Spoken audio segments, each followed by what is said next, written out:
అటువైపు నుంచి కొన్ని కోట్ల బాణాలు, ఇటువైపు నుంచి కొన్ని కోట్ల బాణాలు. ఎవరి మీద ఎవరు?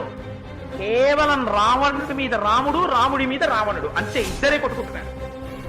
ఎన్ని అస్త్రాలు ఉన్నాయో అన్ని అస్త్రాలు ప్రయోగించేస్తున్నారు, ఎన్ని బాణాలు ఉన్నాయో అన్ని బాణాలు ప్రయోగించేస్తున్నారు.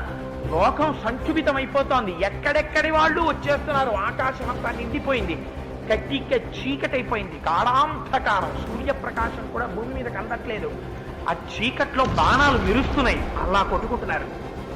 వెంటనే రామచంద్రమూర్తి జ్ఞాపకానికి వచ్చిన అస్త్రం, అగస్త్యుడిచ్చినటువంటి దివ్యమైన అస్త్రం. దాన్ని పైకి తీస్తుంటే పుట్టలోంచి ఒక బ్రహ్మాండమైనటువంటి సర్పం బయటికి వస్తుంటే ఎలా ఉంటుందో అలా ఉంది. దాన్ని బ్రహ్మగారు ఇచ్చారయ్యా. ఈ బాణాన్ని రాక్షస సంహారానికి ఉపయోగించుకొని భగవానుడైన అగస్త్య మహర్షి ఇచ్చారు. అది శత్రు సైన్యాల గుండెల్ని చీల్చడం తప్ప వేరొకటి తెలియదు.